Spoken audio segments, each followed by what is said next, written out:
Boa noite. Boa noite.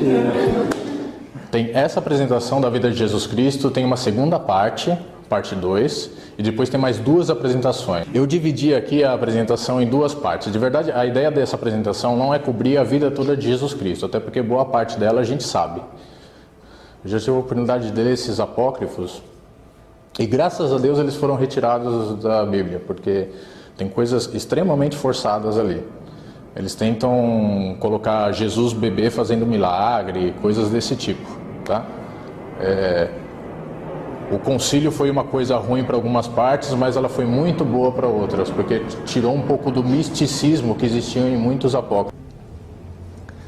Bom, essa é a apresentação toda. As partes em vermelho são as partes que não são cobertas. Aqui realmente a parte do ápice do trabalho público, tá? Mas essa parte toda ela está na Bíblia, presente na Bíblia, nos diversos evangelhos.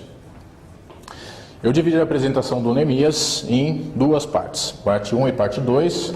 Da primeira parte eu disse nascimento, infância e adolescência, e isso vai até mais ou menos 13 a 14 anos. Aí você fala, poxa, mas 13, 14 anos ele não é adolescente. A gente tem que entender que na época que ele viveu no judaísmo, a maioridade do judaísmo se dava com 13 anos. E na verdade vocês vão ver que os fatos fizeram com que ele fosse já bem responsável como um adulto, aqui também nessa área. Então daqui para frente realmente ele se porta como um adulto. Tá? E por isso a gente vai ver. Gente, isso aqui é extremamente interessante porque realmente são anos que não estão em lugar nenhum. Ao menos no livro de Urântia que eu conheço. E, de verdade, a parte mais interessante da vida de Jesus Cristo, boa parte, ocorreu aqui, nesses anos. Tá? Bom, primeiro, Jesus Cristo. Quem é Jesus Cristo? De verdade, o André já deu na palestra dele, né? E sobre os filhos criadores. No livro de Urântia, e não só no livro de Urântia, tá? Por exemplo, os Mormons consideram também uma coisa muito similar ao que está no livro de Urântia. Jesus Cristo é um filho criador. Esse é o nome que é dado no livro de Urântia. É basicamente um ser que é o representante pessoal do Filho Eterno ou do próprio Pai. No livro de Urântia até mais, ele é o representante pessoal da Trindade em um universo local. Aquele que é como o Pai. Ou seja, representante divino de Deus personificado. Então é basicamente o Filho Criador. Mas geralmente um Filho Criador ele segue a vontade sempre do Pai. Então apesar de ele ter uma certa liberdade, ele deixa que essa liberdade não seja tão expressa. De verdade ele sempre tenta fazer o que é a vontade do Pai do paraíso. Tá? Isso explica muito quando Jesus diz que ninguém vai a Deus senão através dele. Né? E depois que esse filho cumpre algumas auto-outorgas, ele se torna o que a gente chama de filho mestre, tá? Onde ele toma a soberania do seu universo. Também muito porque em toda a missão de Jesus na Terra, ele focou o ensinamento dele no Pai, na ideia de mostrar a paternidade, a filiação de filho que os seres humanos têm com o Pai. Que a soberania dele, o governo dele, segue a ideia do Pai. Gabriel tinha mandado também uma comissão de estudantes vir a Urântia e estudar onde seria o lugar mais propício para que Micael nascesse. E eles escolheram Israel. Por que Israel? Tem vários dos porquês. Israel, além de ser uma nação monoteísta, já tinha um grande histórico de profetas monoteístas fortes e pessoas de influência, uma cultura, Moisés, Abraão, que teve contato pessoal com Melquisedeque, né? Além disso, Israel era um dos centros geográficos do Mediterrâneo. O Mediterrâneo nessa época era muito integrado. E de verdade era uma conjunção de alguns fatores super interessantes. Tinha um regime socioeconômico que era romano, tinha uma cultura e uma filosofia que era grega, E a religião judaica estava em imensa expansão e toda a Galileia e Israel era um ponto de passagem de caravanas que iam fazer comércio para todo o Mediterrâneo. Então era um lugar muito propício para espalhar a informação. Tá? Além disso, sinagogas estavam presentes em basicamente todo o Mediterrâneo. Então alguma coisa criada ali possivelmente teria grande expansão por volta. Então por isso escolheram Israel e escolheram dentro de Israel a cidade de Nazaré. Os sacerdotes que estavam em Israel, eles eram de uma linguagem mais liberal do judaísmo, não tão travada quanto o pessoal de Jerusalém. E essa liberdade permitia que alguns tipos de pensamento fossem incentivados, pensamentos interessantes também para Jesus, que possivelmente ia ser um liberal ali no meio. Tá? Bom, disso, essa comissão olhou alguns casais dentro de Nazaré que poderiam ser eleitos para que Jesus nascesse entre eles. Eram quantos casais? 3. 3 casais. E dentro desses casais também Gabriel recomendou que fosse José e Maria.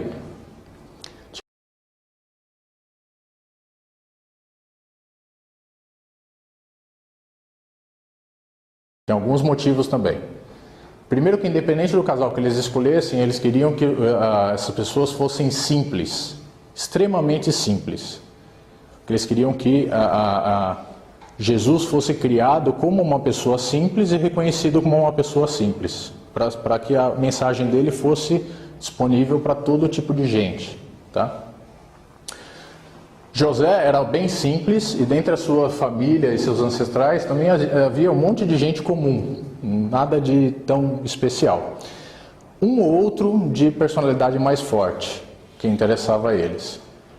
Já Maria, também apesar de ser uma pessoa simples, tinha um temperamento mais forte e já na sua descendência tinha algumas mulheres ilustres. Eles falam que é uma linha bem atípica de mulheres ilustres. Betsabá, Ruth, Eva e Rata estavam entre as linhas de ancestralidade de Maria. Bom, e aí então, decidido o casal, Gabriel aparece a Maria. Então aqui tem um trecho que mostra, uma tarde por volta ao cair do sol, antes que José estivesse retornado ao lar, Gabriel apareceu a Maria ao lado de uma mesa baixa de pedra e depois que ela se recompôs, ele disse: venho a pedido daquele que é meu mestre, a quem tu irás amar e nutrir, a ti Maria eu trago alegres novas e pois anuncio que a concepção em ti foi ordenada pelo céu e que no tempo devido tu te tornarás a mãe de um filho e tu o chamarás Jóshua. E ele irá inaugurar o reino do céu na terra e entre os homens. Imagina que forte uma mulher recebeu tudo isso. Nada digas disso a ninguém, exceto a José e a Isabel, a tua parente, a quem também eu apareci, e que deve também agora conceber um filho, cujo nome será João, e que será aquele que preparará o caminho para a mensagem de libertação que o teu filho irá proclamar aos homens com uma grande força e convicção profunda. E não duvideis de minha palavra, Maria, pois esse lar foi escolhido como habitat moral de um menino predestinado. A minha bênção recai sobre ti, e os poderes dos Altíssimos irão fortalecer-te, e o Senhor de toda a terra acobertar-te-á na sua sombra. Bom, imaginem a confusão que saiu disso, Ainda mais que Maria tinha uma convicção judaica muito mais tendenciosa para o judaísmo tradicional do que para um judaísmo mais espiritual. Primeiro que ela não entendeu, depois ela ficou apavorada, depois ela pensou que esse menino que ia vir ia ser o famoso libertador judeu, aquele que iria tirar o jugo romano, e libertar o povo da escravidão, que eles achavam que tinha escravidão, mas de verdade não era tão escravidão assim. O livro de Gênesis faz questão de dizer que o povo de Israel era independente na época e era permitido que fosse independente justo pela linha de comércio que tinha no meio, que era importante para Roma. Então não tinha muito interesse de Roma manter eles como escravos, porque eles podiam se rebelar a qualquer momento. Então eles tinham uma certa liberdade comercial, liberdade mesmo de tudo, de cultura, que era permitido. Só que alguns judeus ainda pensavam que não precisavam desse libertador. Bom, quando ela contou isso a José, José então ficou desesperado.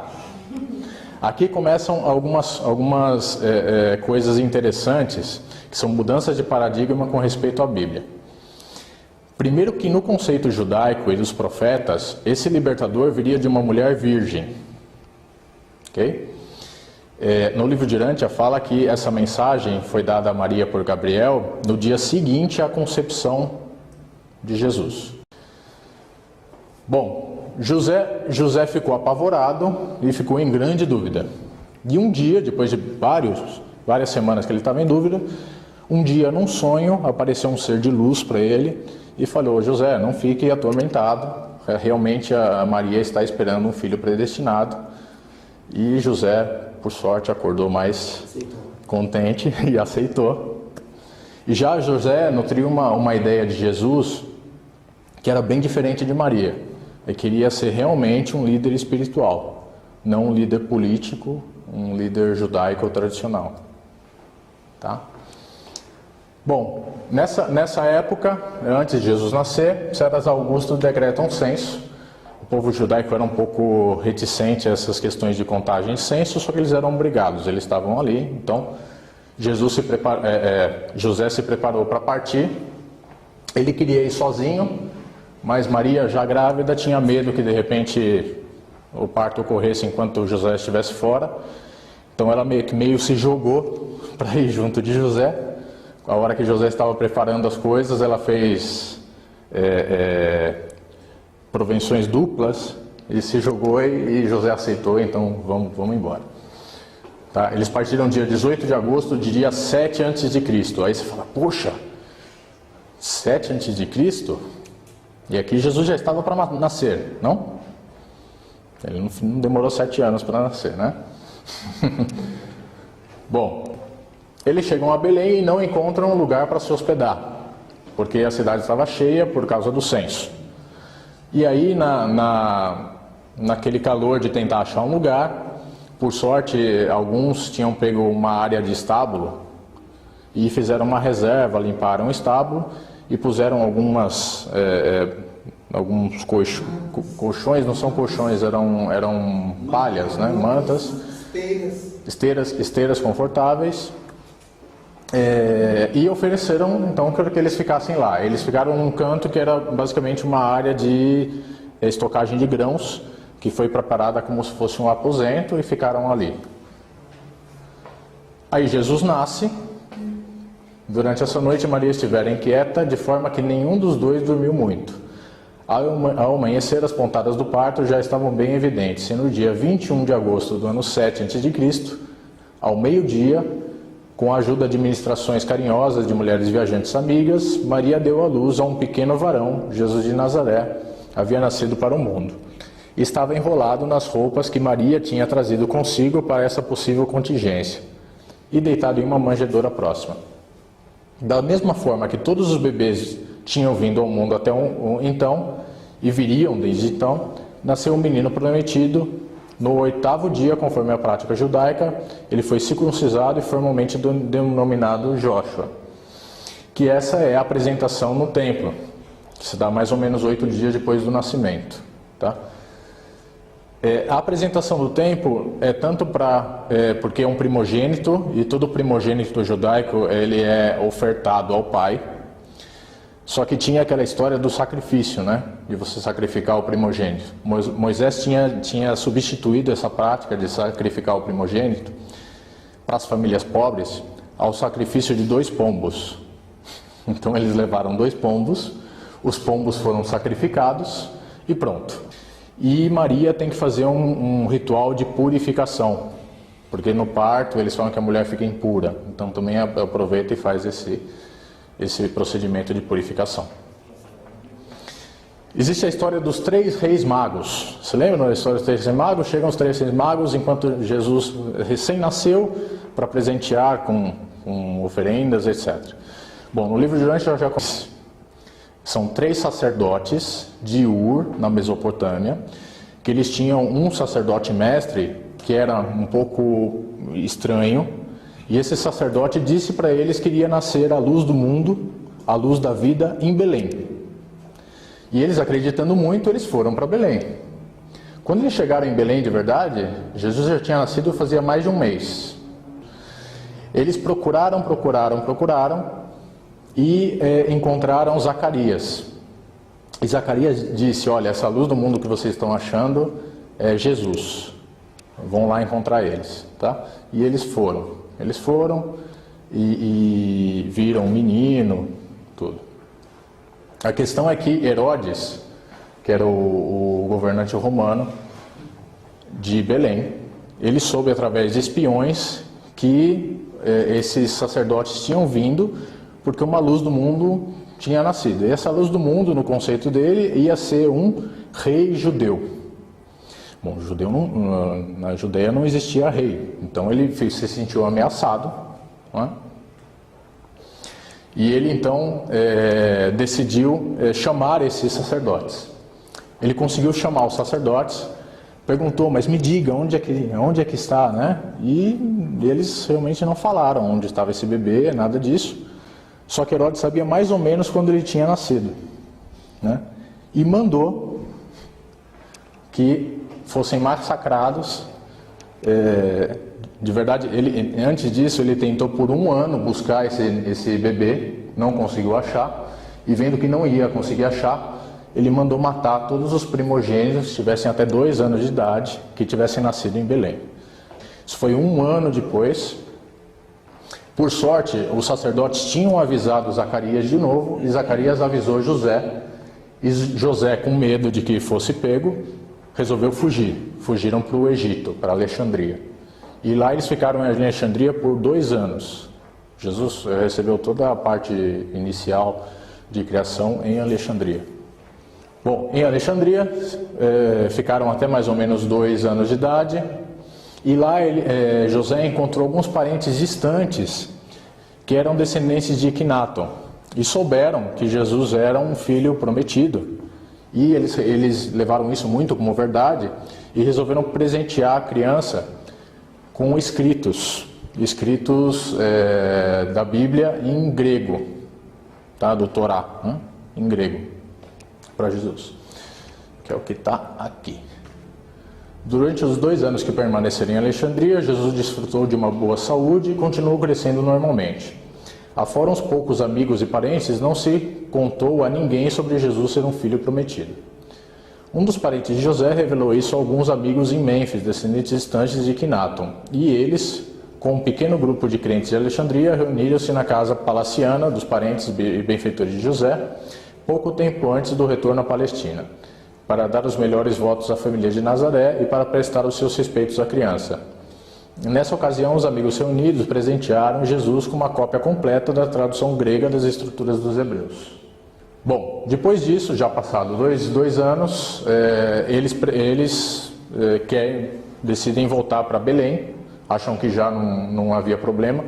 Se eu não me engano aqui, Herodes já tinha morrido, tá? E quem assumiu foi Herodes Antipas, que é o filho de Herodes. Então eles achavam que já não tinha problema, eles não iam ser caçados nem nada. Voltaram para Belém. Eles pensaram em ficar em Alexandria, inclusive alguns parentes deles próximos, que sabiam que era o filho prometido, achavam que Alexandria era um lugar muito mais propício para Jesus crescer. Só que Maria queria realmente estar em Belém, então voltaram para Belém. José, então, decidiu ir para Nazaré, onde ele tinha construído uma casa, tinha tudo feito, né? Em 2 de abril de 3 a.C., nasce Tiago, primeiro irmão de Jesus. Jesus teve irmãos? Sim, teve irmãos. Em alguns lugares vocês vão achar esses nomes. O nome que é mais conhecido como irmão de Jesus é Tiago, que acharam eu acho que foi numa urna, né? Escrito Tiago, né? Os pais ficaram um pouco traumatizados, José e Maria ficaram um pouco traumatizados dessa perseguição e decidiram que aquela ideia de que Jesus era um filho prometido, etc., podia trazer problema para eles em algum momento. Então eles preferiram ficar quietos, decidiram por ficar quietos e não falar para ninguém assim que Jesus era um filho prometido.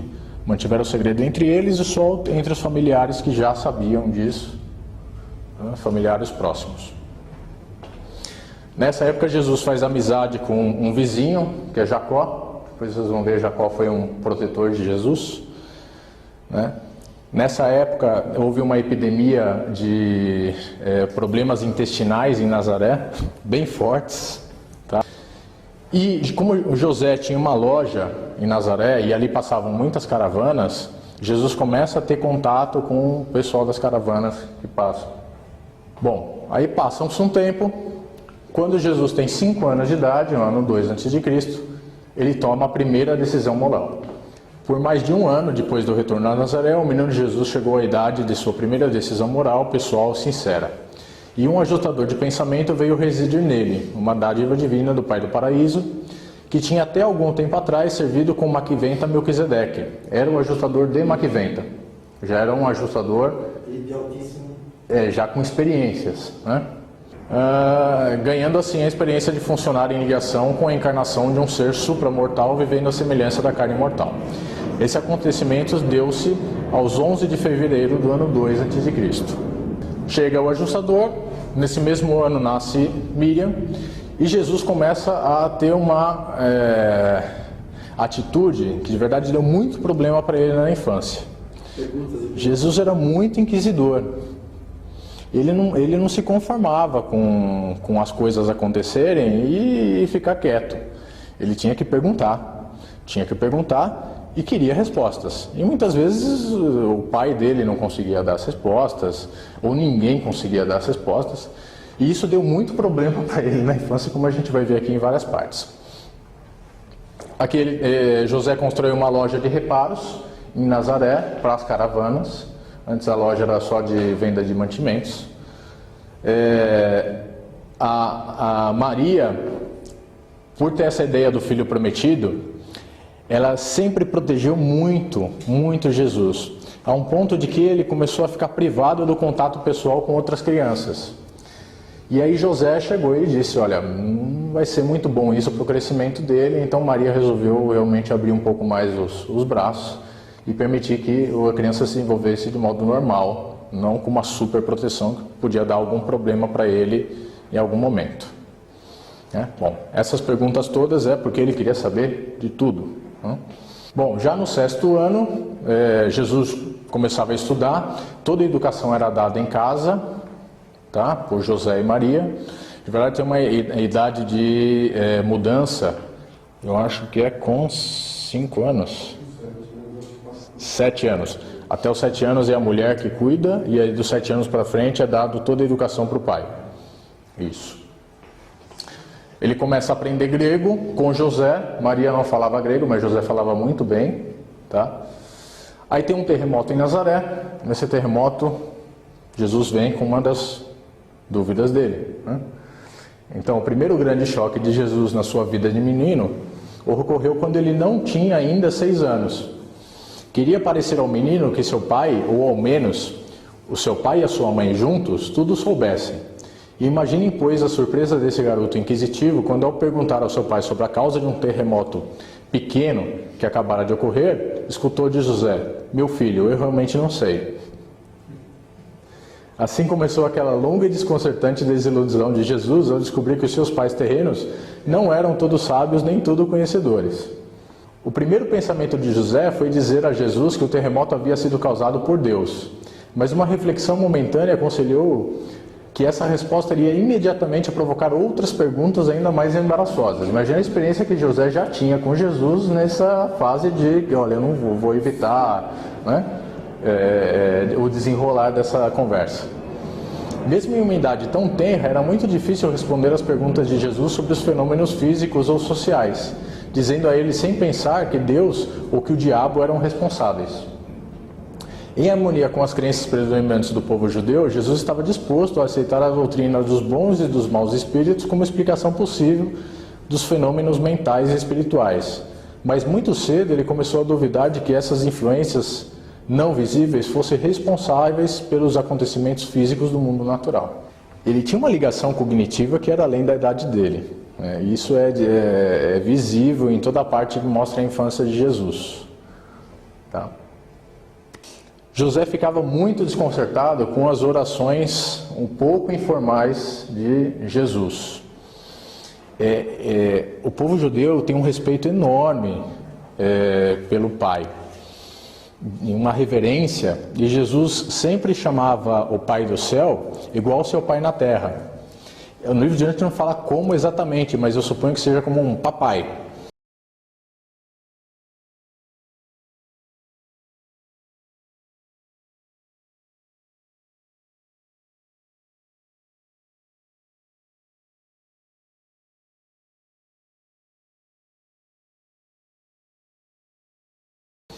Né? E não era, para eles não era nada normal, isso nem era confortável, que Jesus tratasse desse modo o Pai no céu.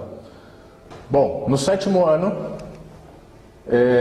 Jesus, com as suas perguntas cada vez mais embaraçosas, né, começa a contestar muito porque não se pode brincar no sábado. Ele ficava desconcertado do porquê não se pode brincar aos sábados, né? Pela questão do sabá, né? Judeu, você tem várias limitações de verdade que são expostas no sabá, né? Distância que você pode andar, o que você pode fazer, né? E ele não conseguia entender isso com a ligação religiosa. A parte mais interessante de Jesus é que desde uma idade muito tenra, ele fazia ligações com valores religiosos. E os valores dele pareciam estar muito certos, apesar de aqui ainda serem conceitos humanos do divino, mas eles pareciam estar muito mais alinhados com uma religião pura do que com uma doutrina judia. Então, Maria torna-se muito protetora, que a gente viu. Jesus começa nessa fase a aprender uma coisa que José ensinou para ele desde o início, que ele deveria de saber todos os tipos de trabalho que as pessoas em Nazaré, as pessoas comuns, faziam para sobreviver. E desde essa idade ele começou a aprender. Então ele sempre punha foco em alguma coisa, aprender alguma profissão comum de Nazaré. Então aqui, ao 7º ano, ele aprendia a ordenhar, fazer queijo e tecer. Tá? A gente conhece mais Jesus na história dele por 2 atividades, carpintaria e pesca, que foram as atividades que realmente ele mais exerceu por tempo. Mas ele sabia fazer várias coisas, além disso. Tá? E nesse 7º ano, Jesus inicia os estudos na sinagoga formal de Nazaré. Ele começa na escola de Nazaré, e quando ele faz aniversário, na sinagoga, a criança que faz aniversário, ela tem o direito de criar um texto de aniversário. Tá? E ir lá e ler esse texto. Então o texto que Jesus colocou é esse. Ao entrar na escola aos 7 anos, nessa época os judeus tinham acabado de inaugurar uma lei de educação compulsória, era costume que os alunos escolhessem o seu texto de aniversário, uma espécie de regra dourada a guiá-los durante os seus estudos, e sobre a qual eles tinham certamente de dissertar quando da sua graduação aos 13 anos de idade. O texto que Jesus escolheu era do profeta Isaías. O Espírito do Senhor Deus está comigo, pois o Senhor me ungiu. Ele me enviou para trazer boas novas aos meigos, para consolar os aflitos, para proclamar a liberdade aos cativos e para dar a liberdade aos prisioneiros espirituais. Bom, nessa época Jesus já falava aramaico e grego. Esse tipo de educação, os reveladores falam que foi até bem avançada para Nazaré, tá? Pela sorte de José falar grego, né? E também que a sinagoga de Nazaré era uma sinagoga também de nível interessante. Começa a ler e escrever em hebraico, e nessa época que eles começam a estudar as escrituras, o Torá. Bom, então também não é de se surpreender que Jesus, na sua vida adulta, sabia todas as escrituras na ponta da língua, né? Além da capacidade intelectual dele, que era acima da média, mas possivelmente todas as crianças ali, de tanto repetir, sabiam tudo. Jesus era tão bom aluno, mas tão bom aluno, acima da média, que o Shazam dele permitia que ele tivesse 1 semana de descanso por mês. Aí ele manteve essa 1 semana de descanso por bastante tempo e aproveitava essa semana de descanso para ir visitar parentes, ir na fazenda, pescar, tá? Teve relação com alguns outros parentes dele. Logo se tornou mestre em hebraico e, como Jesus era um menino muito ativo até demais, todo mundo em Nazaré conhecia bem ele tinha algum tipo de fama. Oitavo ano, ele aproveitava essas semanas de folga que ele tinha para passear na fazenda do seu tio, tá? E ele gostava de fazenda, começou a gostar bastante de fazenda. Até numa etapa futura, ele tenta, de alguma forma, mudar a família dele para uma fazenda, mas acaba não conseguindo, porque ele achava muito interessante esse tipo de vivência. Nessa mesma época, junto com o seu tio, ele aprende a pescar. Ele fala que um tio dele era pescador na Galileia, e ele começa a aprender a pescar e ele gosta de bastante. Jesus começa a ensinar seu irmão Tiago. Era a cultura que os irmãos mais velhos ensinassem aos mais novos, tá? E eu, particularmente, eu acho essa uma técnica de aprendizado que a gente perdeu e que eu acho muito efetiva. Muito efetiva. Porque quem já deu treinamento, não sei se vocês já tiveram a oportunidade de dar treinamento de alguma coisa na vida, a gente percebe que, de verdade, quando a gente ensina para alguém alguma coisa, a gente aprende mais, não é? A gente aprende muito mais. E, de verdade, você aprende ensinando. O aprendizado definitivo é aquele que você ensina. Nessa mesma época, agora sim. Esse matemático de Damasco, além de matemático, ele era músico também. E ele tocava harpa, e Jesus ganhou um gosto de harpa. E ele começou a ter aulas de harpa, nessa época também. No oitavo ano nasce Simão, que já estamos no quarto irmão. As perguntas embaraçosas continuam, sempre focados em ciência ou alguma questão de religião, astronomia ou geografia. E recebe uma visita de um sacerdote, um rabino chamado Naor, de Jerusalém. O problema mais sério a acontecer ainda na escola ocorreu no final do inverno, quando Jesus ousou desafiar o Shazam a respeito do ensinamento de que todas as imagens e pinturas e os desenhos eram idólatras, pela sua natureza. Jesus deliciava-se em desenhar paisagens, tanto quanto em modelar uma grande variedade de objetos em cerâmica, que ele aprendeu lá com Natã. Tudo nesse sentido era estritamente proibido pela lei judaica, mas até esse momento ele tinha conseguido desarmar as objeções dos seus pais de um modo tal que eles lhe haviam permitido continuar com essas atividades. Mas o problema foi novamente levantado na escola quando um dos alunos mais atrasados descobriu Jesus fazendo a carvão um desenho do professor no chão da sala de aula.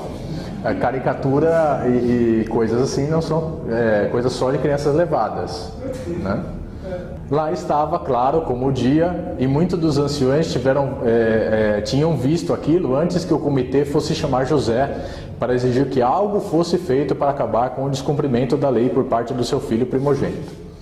E embora não tenha sido essa a primeira vez que as reclamações chegavam a José e Maria sobre as coisas que o seu versátil e ativo menino fazia, essa era a mais séria de todas as acusações que até então tinham sido lançadas contra ele. Jesus escutou a acusação sobre os seus esforços artísticos durante algum tempo, assentado que estava em uma grande pedra no lado de fora da porta dos fundos. Ele ressentia-se que eles tivessem culpado o seu pai pelos erros que alegavam que ele cometia. E assim ele avançou destemidamente para confrontar-se com os seus acusadores. Os anciões ficaram confusos. Alguns estavam inclinados a ver o episódio com humor, enquanto um ou dois pareciam pensar que o menino era um sacrílego, se não até blasfemo mesmo.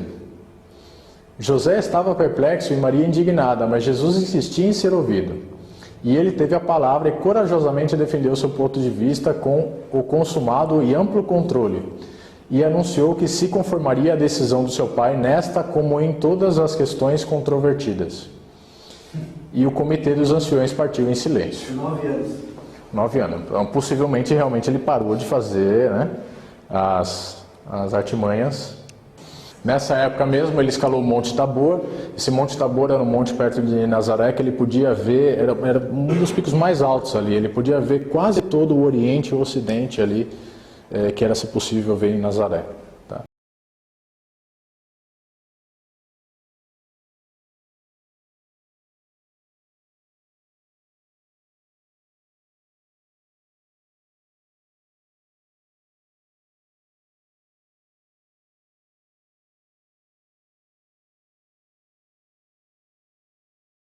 quase todo o Oriente e o Ocidente ali, que era se possível ver em Nazaré. Tá? E essas coisas sempre chamaram a atenção de Jesus, né? Essas questões de geografia. E sempre que ele via áreas importantes e ele estava com alguém, ou ele perguntava, ou esse alguém diziam histórias dos hebreus, né, de conquistas militares, etc. E Jesus se deliciava com isso. E ele fala que Jesus melhorou os métodos de brincadeira e criou jogos.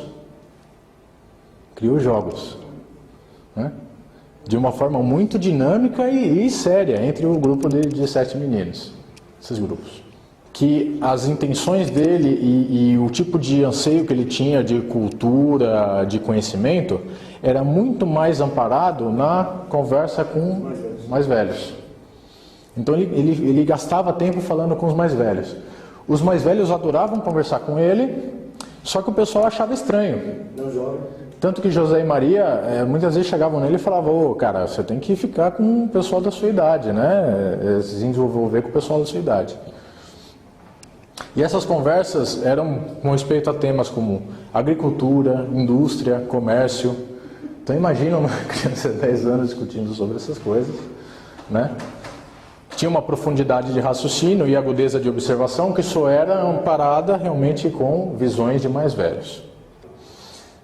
Basicamente a história é essa. Durante o seu último ano na escola, enquanto tinha 12 anos de idade, Jesus contestou perante o seu pai o costume judeu de tocar o pedaço de pergaminho pregado no portal todas as vezes que se entra ou que se sai de casa. Em seguida, sempre beijando o dedo que tocou o pergaminho. Como uma parte desse ritual, era costumeiro dizer: o Senhor preservará o nosso sair e o nosso entrar, desta vez em diante para sempre. José e Maria tinham reiteradamente instruído a Jesus quanto às razões para não fazer imagens ou desenhar figuras, explicando que essas criações poderiam ser usadas com propósitos idólatras. Embora Jesus não compreendesse inteiramente as proscrições contra as imagens e figuras, ele tinha um conceito elevado da consistência lógica e, assim sendo, ele destacou para o seu pai a natureza essencialmente idólatra dessa obediência habitual. Não pode objetos, mas você pode beijar um papel que está na porta. Né?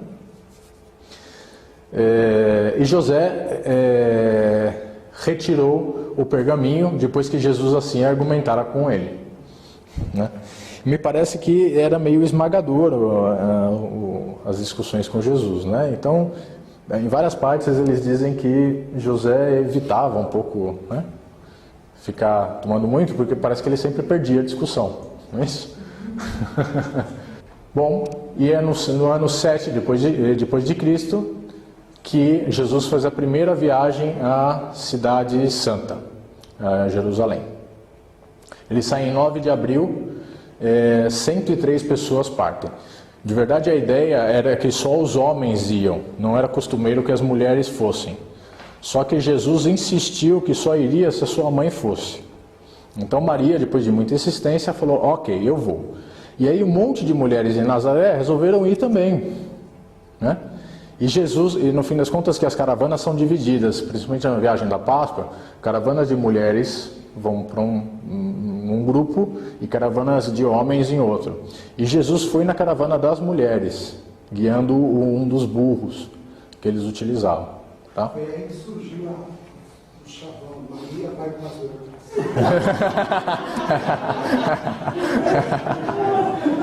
Muito bom, muito bom.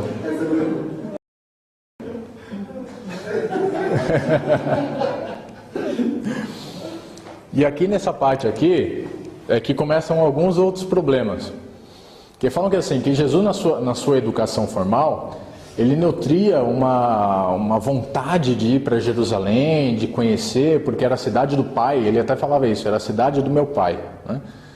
E quando ele chegou lá, ele ficou totalmente desiludido. Desiludido porque quando eles chegaram estava uma bagunça a cidade, porque tinha gente de todo lado para participar da Páscoa em Jerusalém. A maioria dos templos tinham comércio dentro do templo.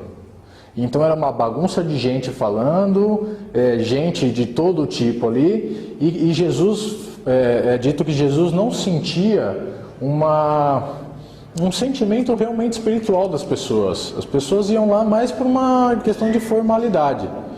E ele se sentiu indignado com essas coisas, realmente indignado. Então ele se sentiu ainda mais indignado quando visitou o templo, foi num altar de sacrifícios e viu alguns sacerdotes pegando uma manada de cordeiros e animais e matando em série, com sangue caindo no templo, e eles lavando as mãos. E ficou tão chocado que ele agarrou a perna do José e pediu que fosse embora dali, porque não aguentava. Primeiro dia ficou totalmente indignado. Jesus é apresentado ao templo, é reconhecido como um adulto, é graduado, né? E esse choque que ele teve com os animais fez com que ele falasse para o pai dele e que ele nutrisse nele, em algum momento, comemorar a Páscoa sem sangue. Ele fala a Páscoa sem sangue, que foi uma Páscoa sem cordeiro, tá? Na prática isso demorou muito para acontecer, né? Isso aconteceu muito mais para frente, né? Quando já existiam os apóstolos. Nessa época, Jesus conhece Lázaro e a família. Lázaro, eles encontraram lá, indo para Jerusalém. Lázaro tinha a idade mais ou menos de Jesus, então eles ficaram amigos. E como Jesus estava graduado, de verdade ele já não tinha mais obrigação de ficar necessariamente com o pai e com a mãe. Ele tinha uma certa liberdade para sair e ir de modo livre nos templos. Tá? Bom, já estando lá no segundo dia, ele um pouco mais tranquilo, ele começou a visitar um pouco mais os templos e tentou ver um pouco mais do que ele conseguia aprender ali. Ele teve contato com mais de 150 garotos da sua idade, de todas as partes do Mediterrâneo, de cultura judaica. E conhecendo coisas de outros países, alimentou nele uma vontade imensa de viajar pelo mundo a algum momento, conhecer as culturas diferentes. Acontece aqui um probleminha. De verdade, eles decidem partir para Nazaré, os pais, Maria e José. Eles preparam todos os mantimentos, todas as coisas. E na manhã, Jesus vai com Maria para alguns templos. Vai lá com Maria, José faz os preparativos para partir também e pensa, Jesus está com Maria, tranquilo. Maria vai em outra caravana, se lembrem, são caravanas separadas, né? E aí José parte. E Maria acaba se distanciando de Jesus, porque existia essa liberdade, né, de um garoto de 13 anos, né? E pensa, Jesus vai voltar com José, porque Jesus é menino, vai voltar com os meninos. Beleza, e os dois partem. E Jesus estava distraído lá nas discussões dentro dos templos, né? E tão distraído, que só veio perceber que sua mãe e seu pai não estavam quando era meio-dia já. E seu pai e sua mãe, andando nas caravanas em separado, também pensando que um estava com o outro, né? E foram, e só foram se dar conta de que Jesus tinha ficado em Jerusalém quando eles pararam à noite para acampar. Já dá uma pausa na viagem. E onde é que está Jesus? Aí foram procurar na caravana, não acharam. O interessante é que fala ali que Jesus também estava tão envolto nas discussões que ele nem notou que os seus pais também faziam falta. Né? Chegou à noite, eu acho que ele foi dormir na casa de Zacarias. Né? E foi e voltou no dia seguinte para os templos e ficou lá nos templos, né? Eles só notam a falta de Jesus quando já estavam em Jericó, né? Então tem as discussões do templo no primeiro dia, discussões do templo no segundo dia. E aqui é interessante porque a maioria do pessoal já tinha ido embora e o pessoal que ficou era o pessoal realmente de Jerusalém. Então era um ambiente mais propício para você ter discussões mais profundas, não era o povo que estava lá. E Jesus sempre discutia com os sacerdotes mais ortodoxos e sempre muito inquisitivo. No primeiro dia não tanto, mas no segundo ele começou a ser inquisitivo. Tanto que chegou no terceiro dia ele já criou uma fama. Vários dos que estavam em Jerusalém queriam encontrar onde é que estava o menino que ficava desafiando os sacerdotes. Porque o menino ficava desafiando mesmo. Estava fazendo perguntas assim terríveis. Só que ele fazia de um modo as perguntas que era um modo que não atacava. Mas ele fala que esse sempre foi o modo de Jesus. De até quando falasse de modo incisivo sobre um problema, que ele não machucava a hora que ele falava de um jeito que ele não se usava do tirar o respeito da outra pessoa, né? Desrespeitar a outra pessoa para impor a sua ideia, e também ele não tinha nunca nutriu um sentimento de ganhar uma discussão. A pergunta dele realmente era uma pergunta sincera. Então no quarto dia também essas discussões, e aqui já começam a ter uma fama, Jesus já começa a ter uma fama bem grande. E aí José e Maria encontram Jesus. E na noite anterior os pais de Jesus haviam ouvido falar sobre um estranho adolescente que tão primorosamente argumentava com os comentadores da lei, mas não lhes ocorrera que fosse o filho deles. Tinham decidido ir até a casa de Zacarias, pois pensavam que Jesus poderia ter ido até lá para ver Isabel e João. Pensando que Zacarias pudesse talvez estar no templo, pararam lá a caminho da cidade de Judá.